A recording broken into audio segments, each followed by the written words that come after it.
This afternoon we're going to be talking about ADHD and autism. We've actually changed the terminology recently, and we're no longer calling it ADHD, we're just going with ADD. I hadn't changed this slide yet, but ADHD stands for Attention Deficit Hyperactivity Disorder.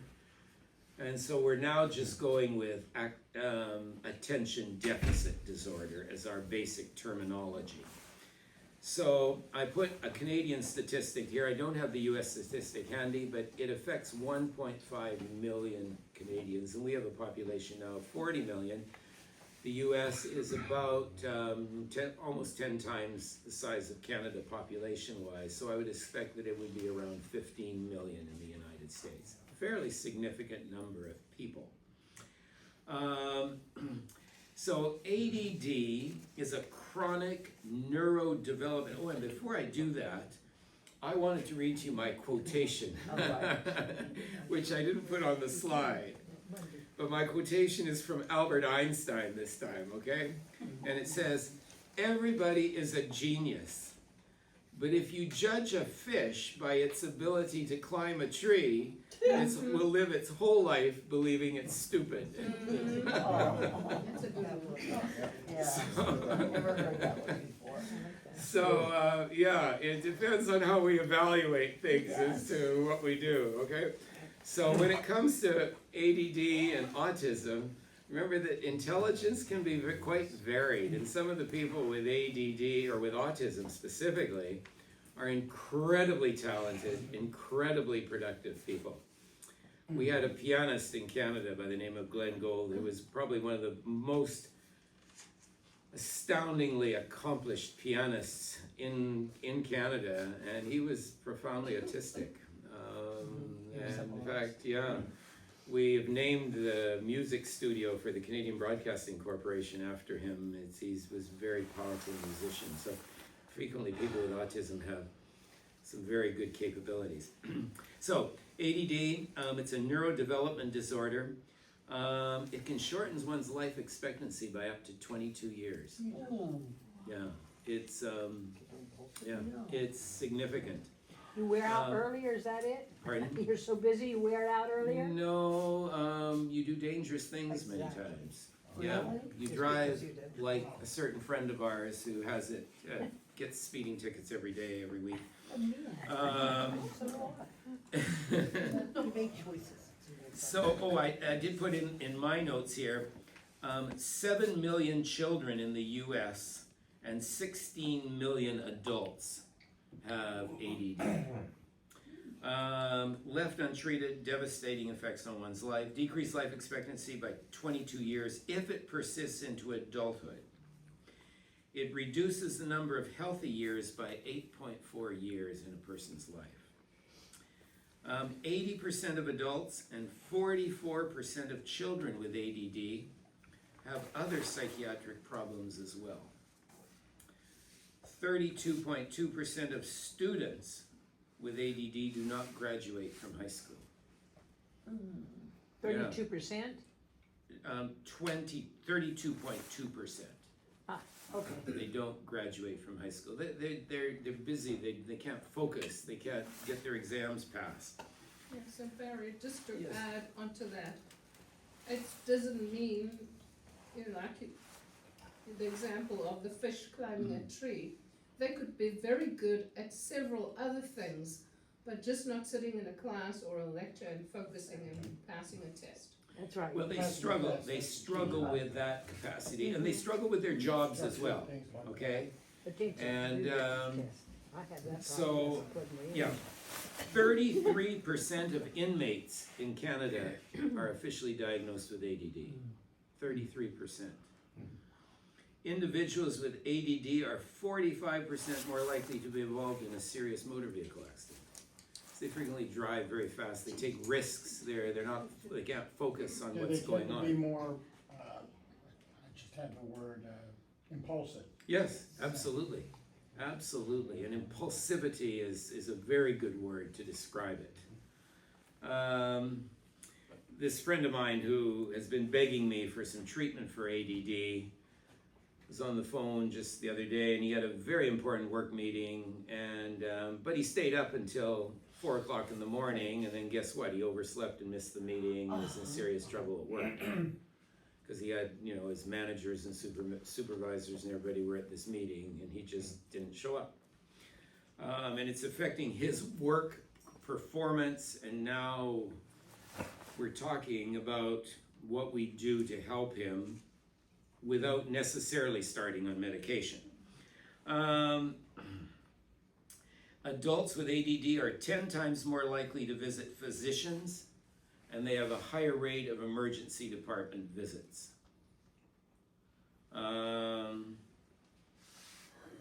They're twice as likely to get divorced as somebody who doesn't have ADD. And they're less satisfied with their personal, social, and professional lives. So it's a significant disturbance to one's life.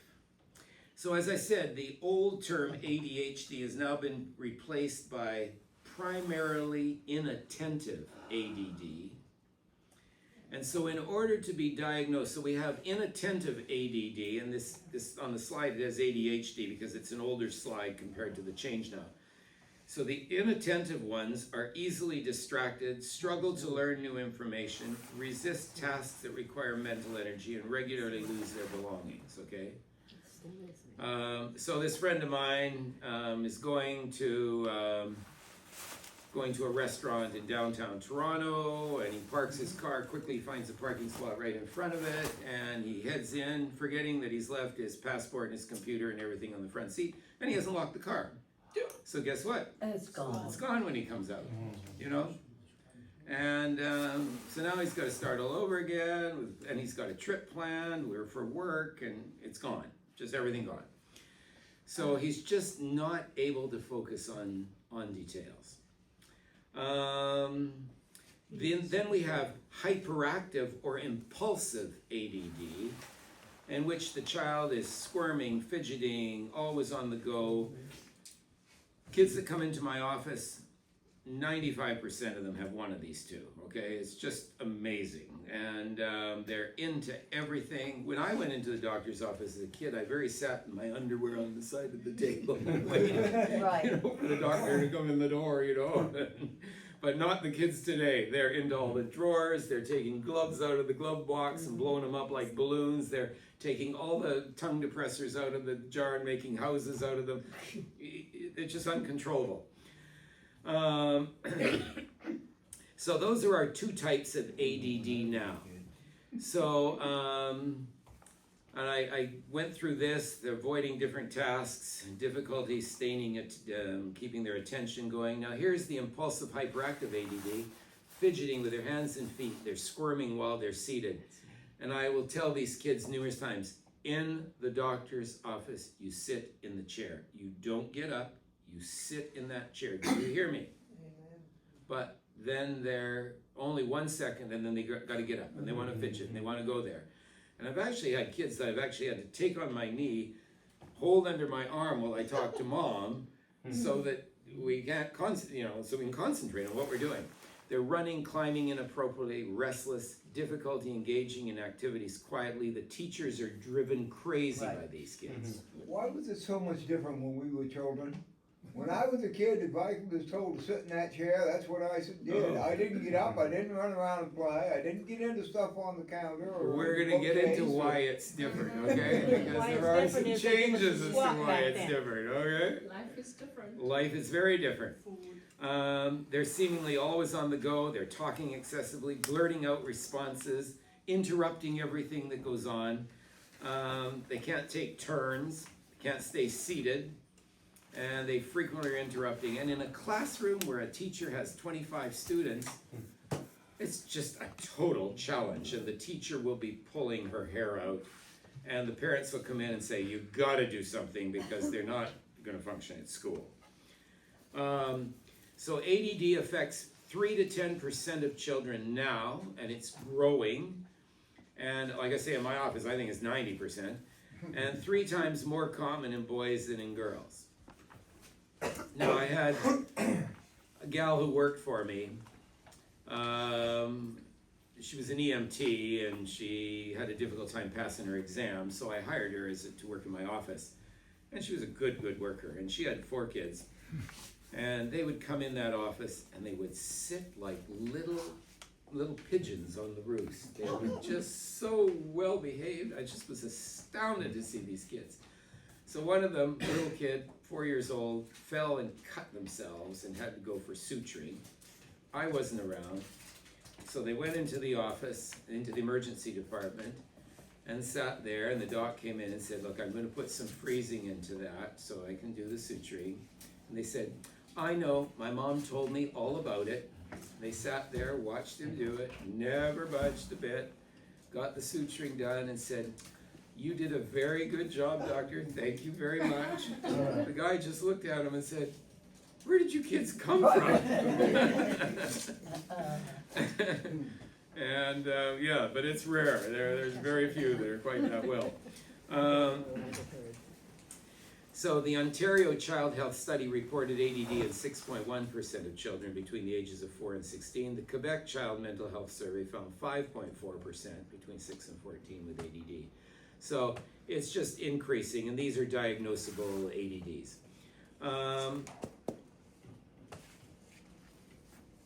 So that's the incidence. So what are the causes of this? Okay, and this is what Jack was asking about, you know, why are we seeing more of it now than we used to see before? So the causes of it are brain injuries, okay? Head injuries are a cause. Birth injuries can be a cause too. Exposure to toxins during pregnancy can be a cause. So what the mom is exposed to when she's carrying that child plays a very big role. Alcohol and tobacco use during pregnancy. Premature births and low birth weights have increased frequencies as well. And we're currently looking at nutritional deficiencies. We're looking at the bacterial proliferation imbalance in gut bioflora, leaky gut syndrome, and toxins is playing a role. And of course, we've all heard about food colorings and certain red food colorings, which are considered to be a contributing cause, but there are many other ones that are as well. So the symptoms basically are, this extreme emotional, the extreme emotions, limited attention span, disorganization, poor impulse control. The brain is just not functioning well. So when children come in, we have to sit down and talk about what the family can do, what the parents can do, prior to immediately getting the prescription pad out and writing a prescription for Ritalin or Concerta or Vyvanse. So what are some of the things that we can do? I think that eliminating gluten from the diet, certainly gluten and sugar combinations, is one thing that we can do. Eliminating highly processed foods.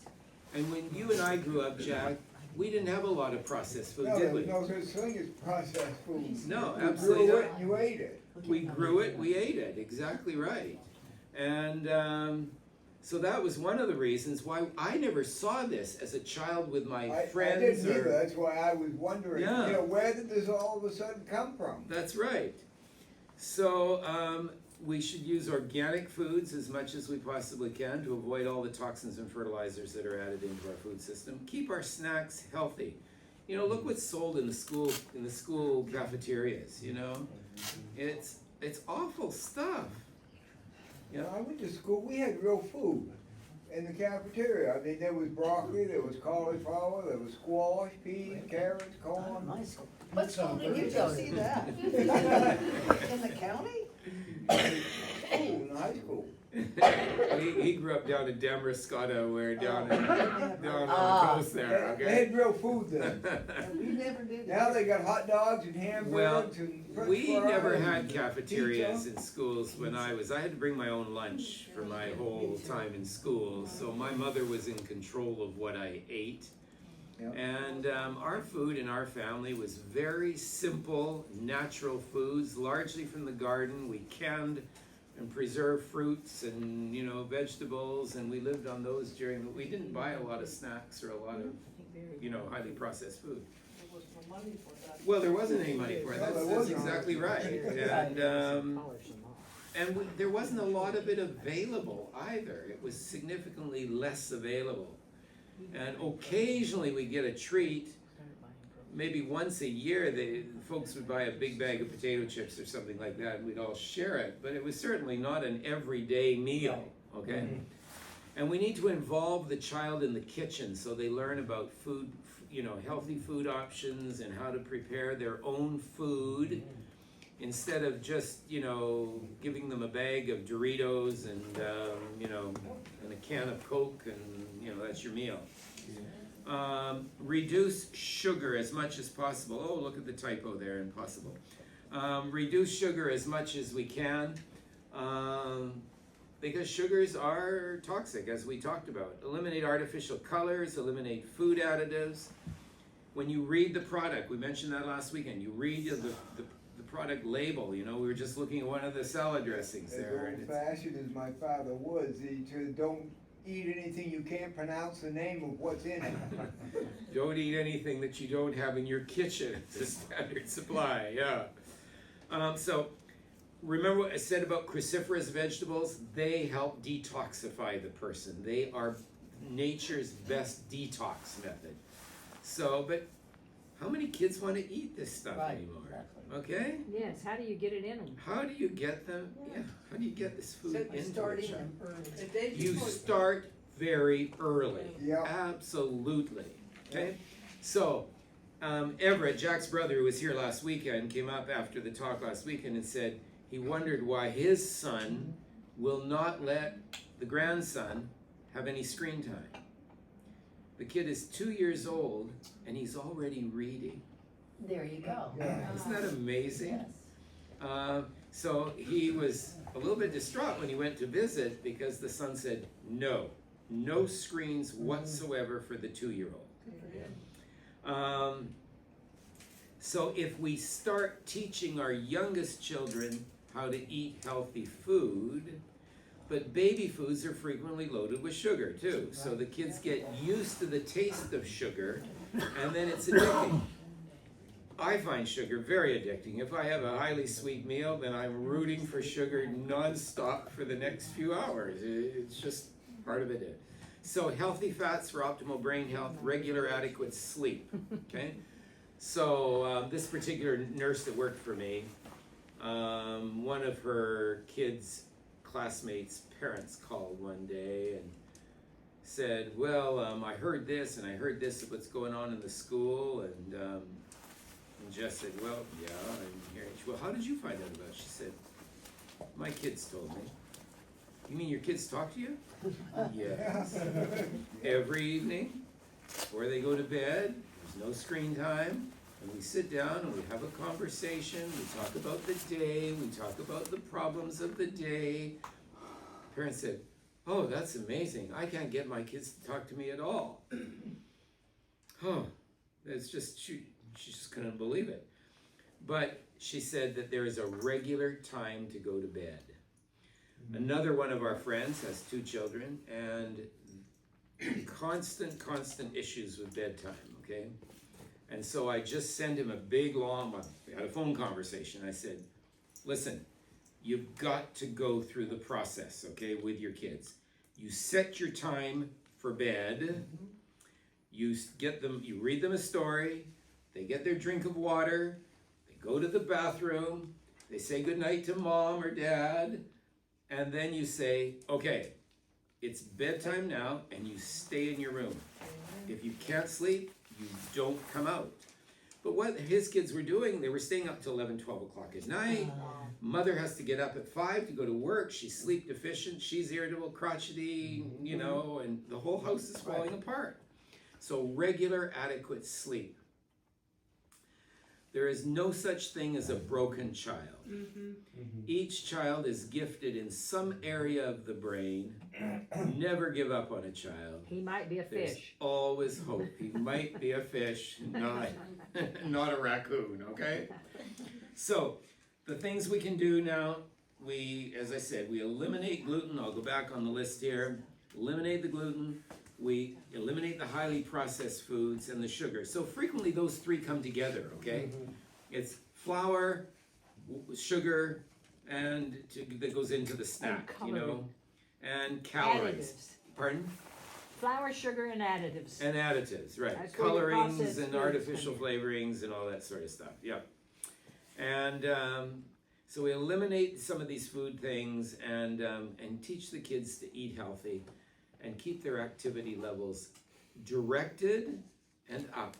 And I think it also helps to decrease screen time, okay? And frequently when a kid comes in, I will just say, I want you to give your kid 2 weeks with 0 screen time. A screen holiday for 2 weeks. That's no television, no telephones, no laptops, nothing, just, and get them out to play. When we were kids, I don't know about you, Jack, you and I are the same age, so, but we got home from school, what did we do? What did we do? We were out playing with ball. In fact, it was hard for my mother to even get us in to eat supper. We were so busy playing games, we lost track of time. We totally lost track of time, and in the summertime it gets dark late in the evening and be getting dark, and parents would be out looking for us to see where we were, and we were, you know, but it's changed that way.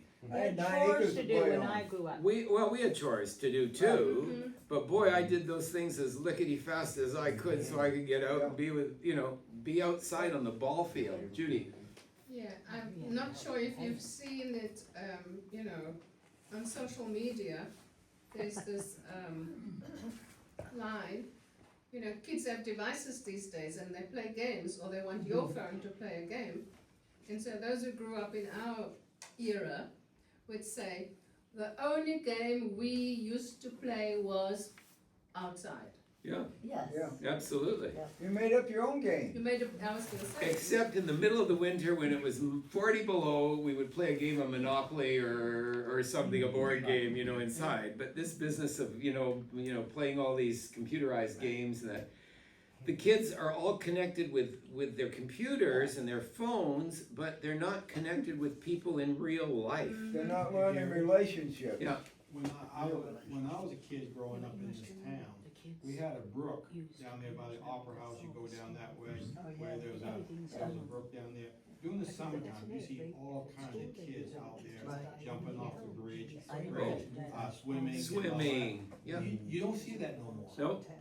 When we moved to our community, we had ball fields in every single area around, multiple different ball fields, and the adults would get there and the kids would be there, and we'd watch ball games, and everybody's, you know, there's a community spirit with everything.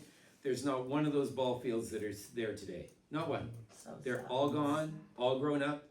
You never see a kid. I think I told you last week, in our cross-country ski club, the youngest person I think is me. There might be one person younger than me. In our tennis court, they're all my age or older. You can't get a young person out doing these things. The hockey arena, which in Canada is a big deal, is almost ready to close down because there's nobody there. The curling club is closed down. You know, nobody participates in this anymore. So we need to get our kids out playing outdoors, doing the same sort of healthy outdoor activities, less screen time, and we will see, and with healthy food, regular bedtime, and we will see a decrease in some of these issues. So when it comes to the autism spectrum disorder, until the 1960s, it was believed that autism was sort of a parenting issue. And now we know that it's a very multifactorial disease.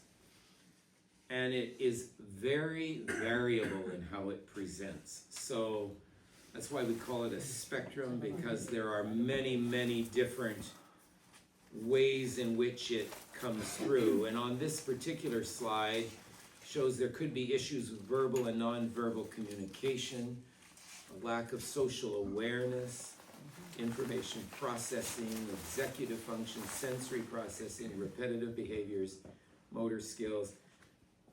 There can be a variety of different symptoms with an autism spectrum disorder. So people with ASD behave, communicate, interact, and learn in ways that are different from other people.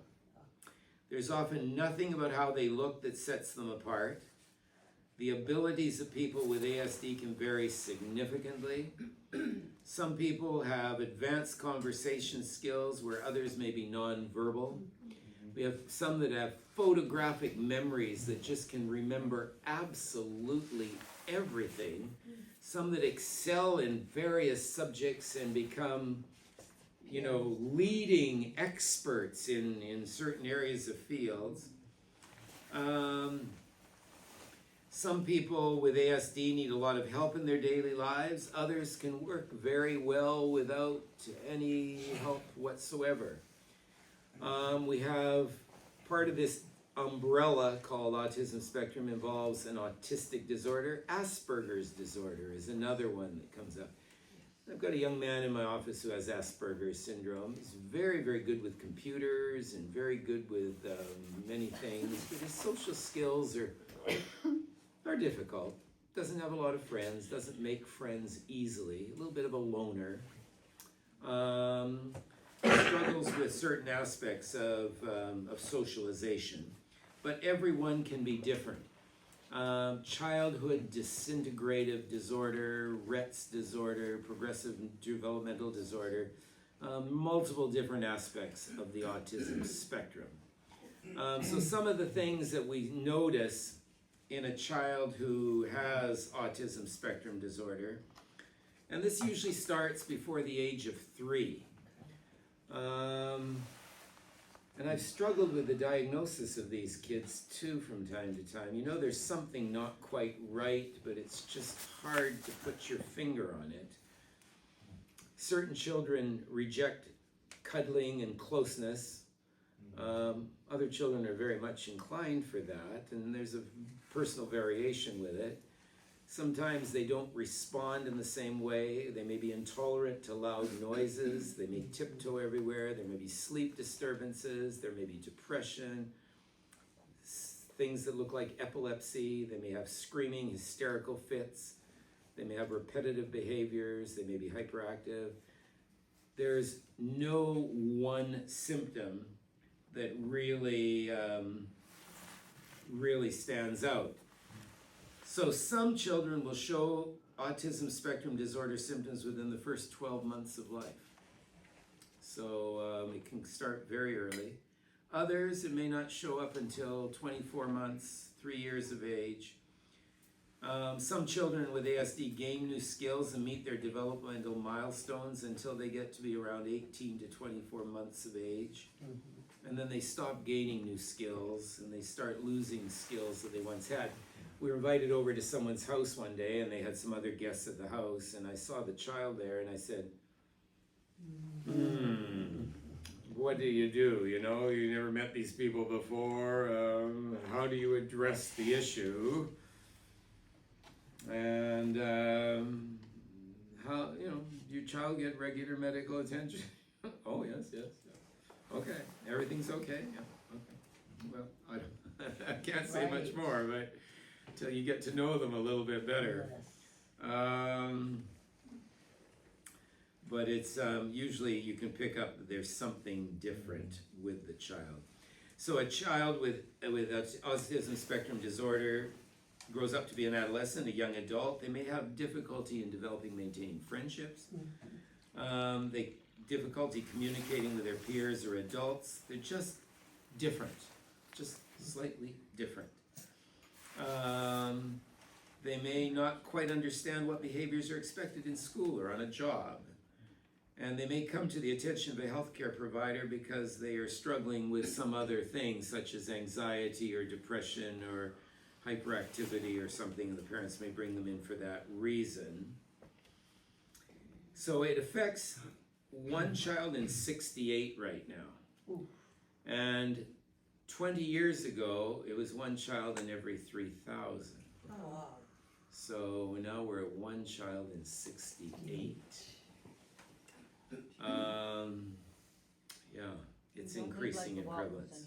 It's very, Yeah, that helps me to connect the dots. I read an article a couple of years ago of, women that did research on autism disorder, and they've discovered that there are many women who have undiagnosed conditions. PSP. They just never knew. Yeah.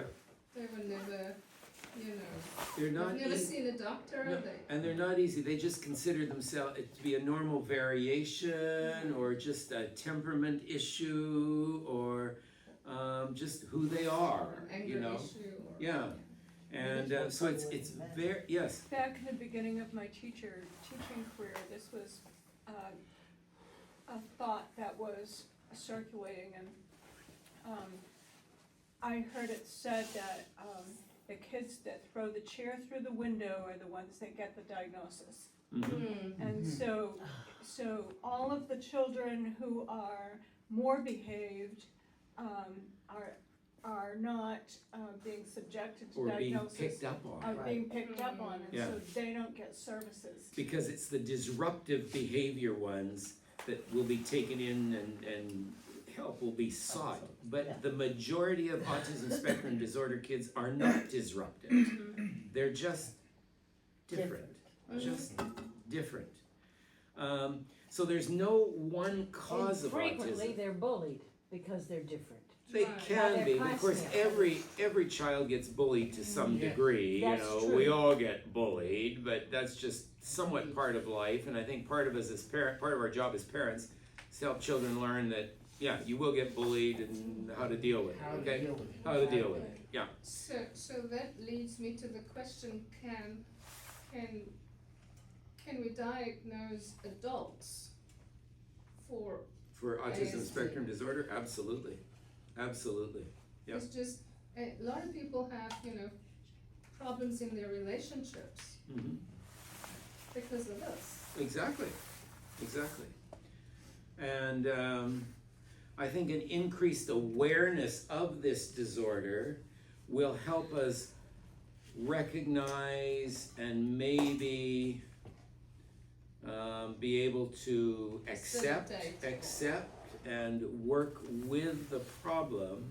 It's not like it's something that needs to be treated necessarily, but we work with it and there are things we can do about it, I have a okay? question. Yeah. When you started, you talked about how there are different there's adolescents and children that have this amount of autism, Right. adults with a lot less. What happens there as they transfer to adulthood? Do they lose the autism? Well, it gets That's my question. hidden, okay? So some of the children, we pick up that there's something wrong, but then as we get used to that child and that person, then they move on in life and we just accept them that that's who they are. But they were still diagnosed. But they are as still having- diagnosed and they may still have it. So that we're not diagnosing adults Okay. with it What you were saying was to the diagnosis, degree, it's the not diagnosis of it, Okay. yes. And it's challenging, and we tolerate some of the differences in behavior as an adult much easier than we do in a child. The child will be compared to other children, siblings, and classmates and everything much more than we will as adult. We accept that variation in adults Well, what more I was easily. wondering is with children, they say that their brains aren't fully developed before, say, 17, 18 years old. That's why they have the laws they do these days. I didn't know if that after the brain fully develops, they lose some of the autism. Part of the development of the brain involves, as we talked about last week, where we actually are eliminating brain cells. After a child is born, we eliminate a large number of the brain cells as the brain remodels. And if a child is the result of a pregnancy with a mother who was exposed to toxins or who was an alcoholic or drank or smoked cannabis or whatever, that child, there may be some redeveloping that may occur as that child grows to help correct some of it, Stabilize it. stabilize it a little bit, but sometimes it doesn't. The damage has been too big. So the risk factors, a sibling with ASD, we think there may be a genetic component to it. We do know there are certain genetic and chromosomal abnormalities that are related with it. We think that there can be birth complications. Children who are born to older parents, sometimes that can be a factor. We really don't know what the cause of this is. But we do know that there are the same sort of factors that we have talked about with all other of the brain disorders that we can put into play. The first autism that was described was in 1940. That's when the first descriptions were being made. And since 1940, we're now 80 years, 85 years, and we're starting to understand the disease a little bit better. And we feel that it is a metabolic abnormality that has contributed to this. So behind the behavior disturbances, there is something taking place in the brain. And we have discovered over 100 different genes that seem to play a role in this, that contribute to it. 95 to 100% of children with autism have an intestinal dysfunction as well. So that's an astounding number. So we're now, as I told you about the gut-brain connection and how this is advancing science right now, we're now studying the biome, the intestinal biome of these kids, and we find out that it's significantly different than the child who does not have autism. So that supports some of the dietary and nutritional causes to some degree, but we know there's a genetic component. But remember that our diet turns genes on and turns genes off. So even though you may have a predisposition genetically to a certain illness, if we are eating healthfully, we can modify that predisposition.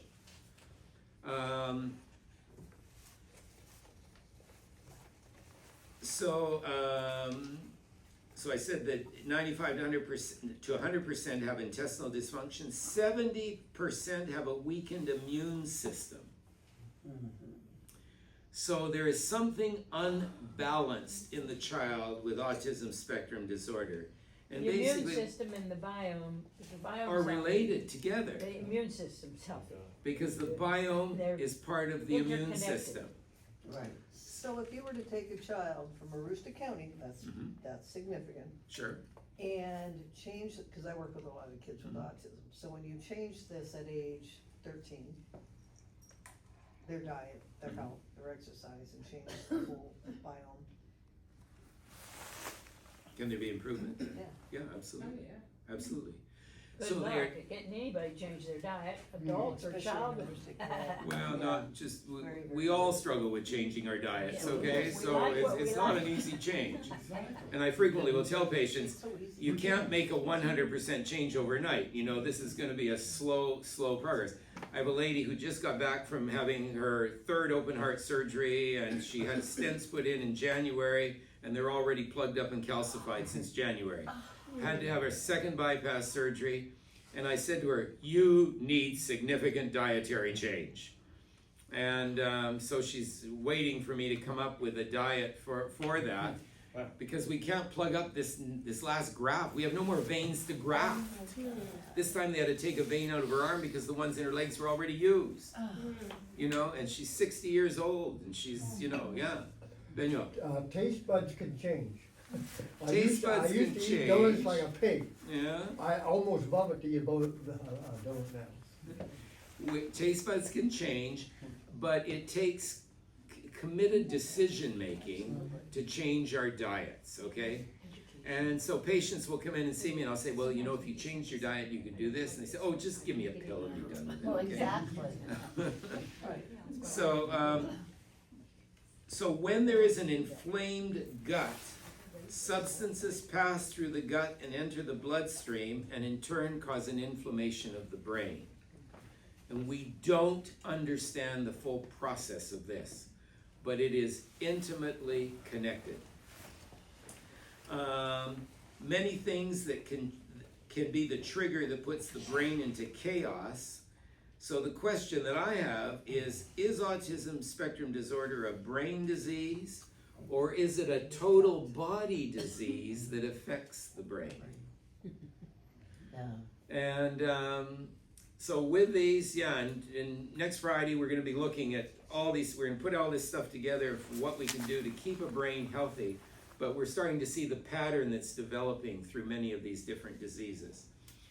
So my little slide back here, I'm going to see if I can find it back here again. Maybe I didn't put it on this one. No, the one that genetic loads the pistol, but Yes. environmental factors we pull want the that. trigger, okay? Yeah, we may have a predisposition to some of these things, but what we do can alter the exposure and the expression of these genes and can determine whether we get something or not. Environmental factors may contribute up to 60%, and genetic factors 40%.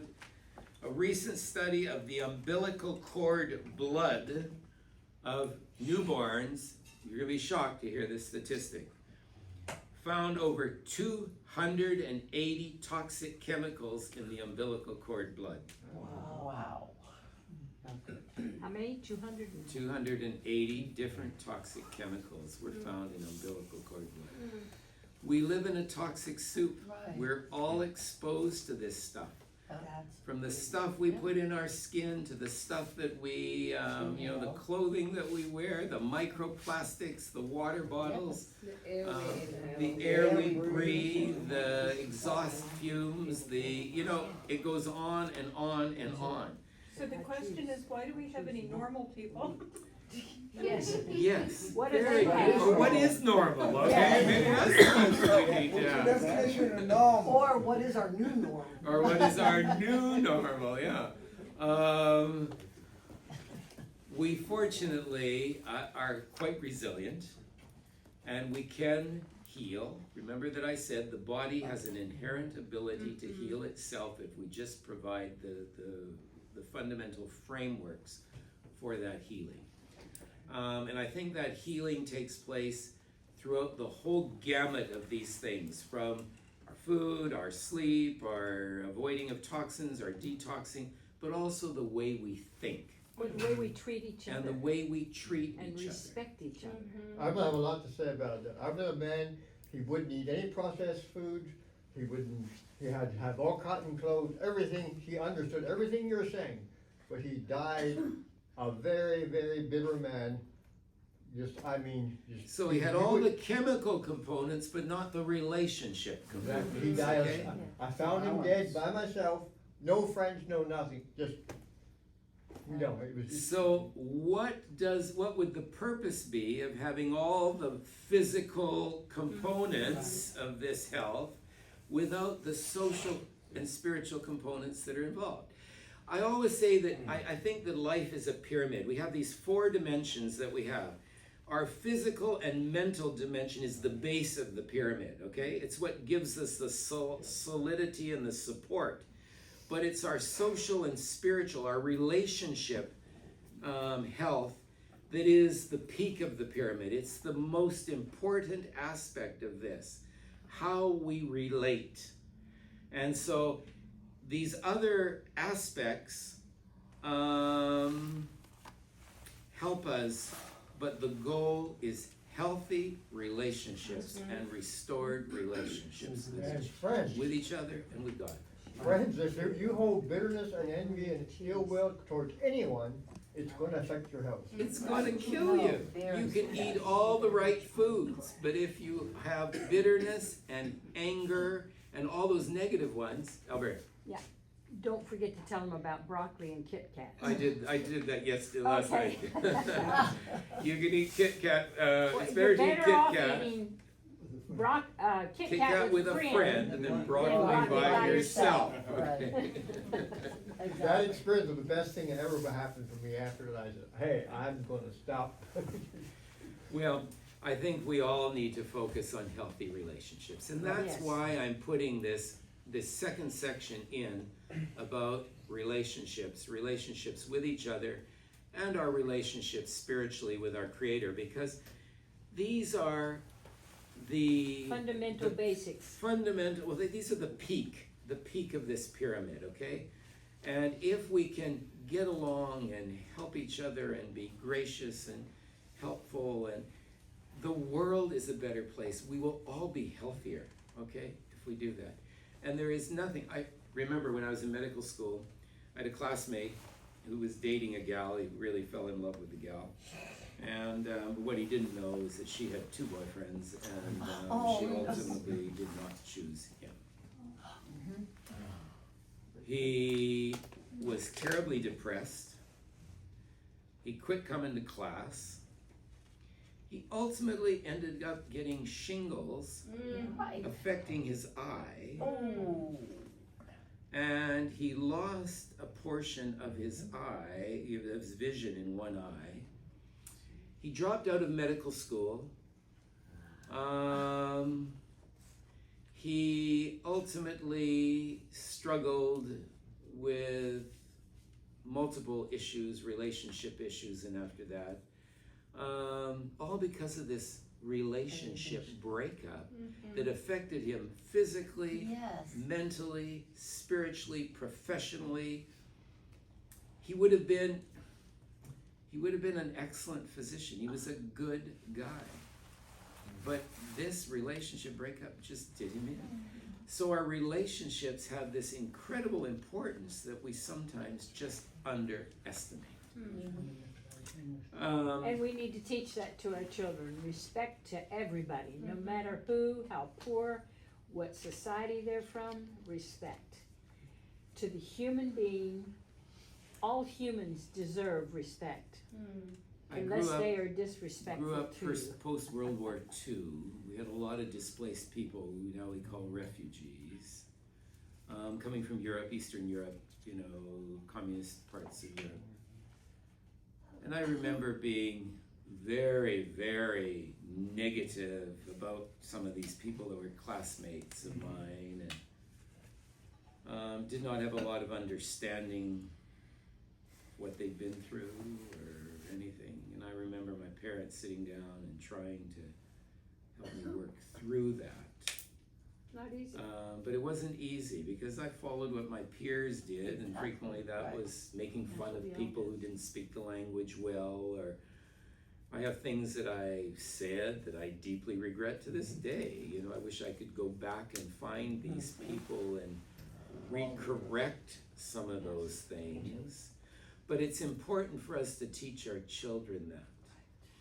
I'm gonna try to, I'll bring up a poem that I should have got before and shared it with you, but I think it's one that sticks in my mind. Very well, you're looking Yeah. for the poem. Can you share the story of our friend who wrote a book after her experience in Rwanda, in the war?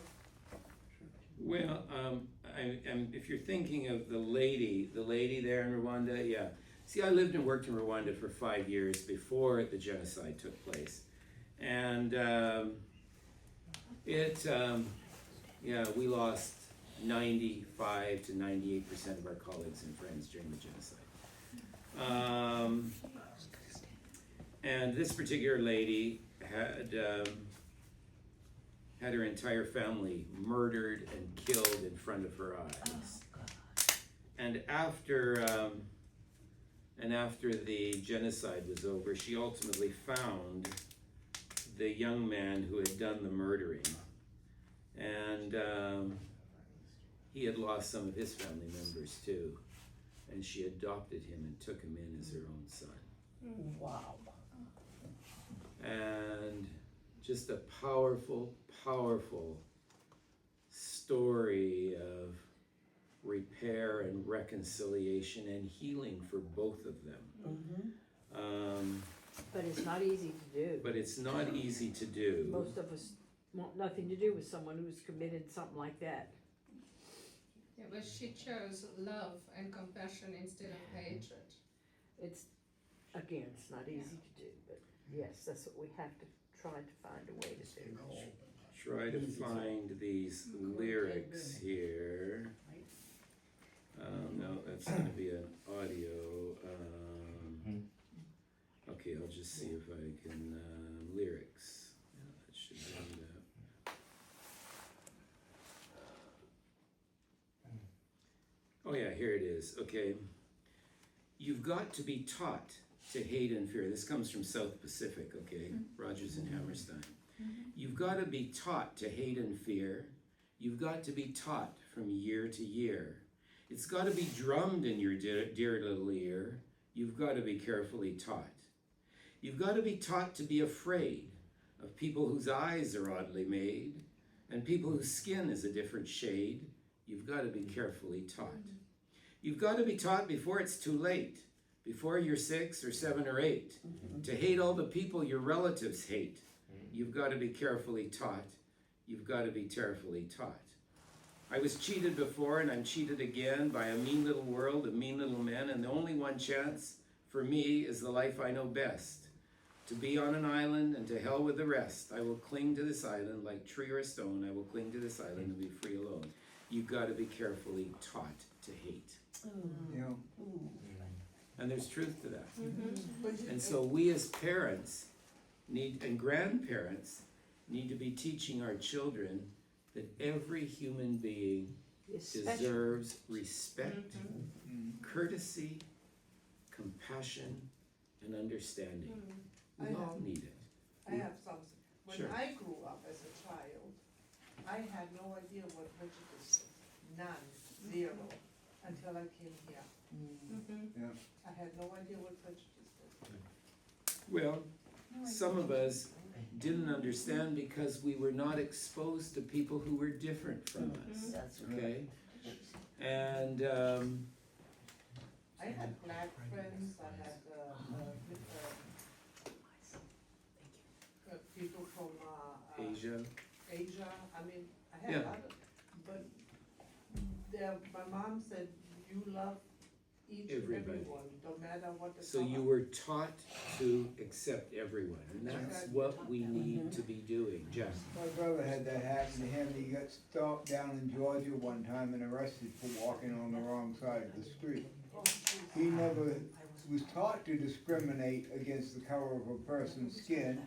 My father always said you judge them by their actions, not by the color of their skin. Yes, and growing up in Canada and then moving to the South, I ran into those sort of things living in the southern United States too, with the racial intolerance, and I had no idea, what it was. I hadn't experienced it before. A person is a person regardless of the color of their skin. They're all human beings just like you and me. Yeah. But we need to be taught that, and it's got to be it's not absorbed by osmosis. It's absorbed by, as Becky says, teaching our children to respect everyone, including those who are different from us, who have disabilities, who are a different race, a different language spoken, a different social group, a different religion, a different political stripe, whatever it is, that we need to respect each other. And that's the key. And it's never too late to start. It's never too late to start, but it's better the earlier we do Right, start. I'm saying for those who have not had the privilege or the advantage of that. Yeah. So I had a colleague a few years ago who was originally from Haiti, and one day she had an Aboriginal child come in to see her, and the child started crying. And the mother said to her, "I'm sorry, but she's not used to seeing someone who looks like you." Oh, this colleague lost it. She was just furious because of what had been said, and it was racist and all this sort of stuff. And I just looked at her and I said, "Listen, let me tell you something. I work in Africa. And many times a kid sees me in Africa and will scream to beat the band because It's he's a ghost. never seen anybody that looks like me." I was working in South Sudan a year and a half ago, and this child just screamed. Every time he got near me, he just screamed and screamed. His father said, Well, we were in refugee camp in Ethiopia, and the Ethiopians have lighter skin, so all the doctors that he saw had lighter skin, and they would all give him his injections. So whenever he sees somebody with lighter skin, he's scared he's going to get Yeah, injections. he's gonna give me a Well, shot. fine. You know, I accept that. I accept that he's not used to seeing someone who looks like me. It doesn't bother me. But some people, it's really a struggle for them. Oh, yeah. So, but parents need to teach their children these things. So in our second part here, there's one aspect spiritually that I want to go through, and that is, remember we're talking about fear, and there's no need to be afraid of God. Frequently in our religious circles, we are taught that God is to be feared and we have to be terrified of God. And I think that it goes back to this old story of Nebuchadnezzar. And you know the story in the Bible how Nebuchadnezzar said, you fall down, you worship my statue. And if you don't, I will throw you into the fiery furnace. And so many of us have adopted a picture of God that's called the Nebuchadnezzar model, okay? God says, you do what I ask you to do, I'll put you in the fiery furnace.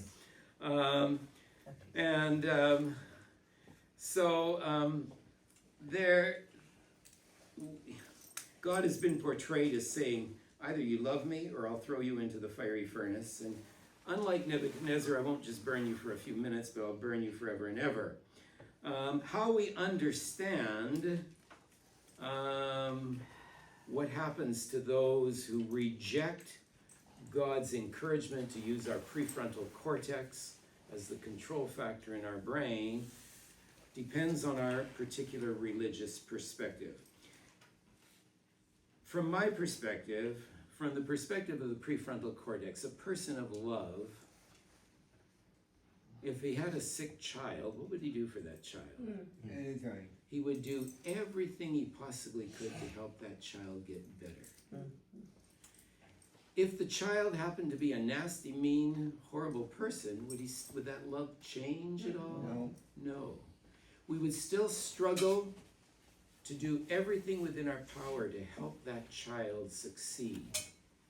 And if we, in our damaged state of being, with our temporal lobes that are hyperactivated, if we can do that, how much more would the Creator, who created all of us in His image, who loves us immensely, want to do the same thing for us, but to heal us and help us to improve?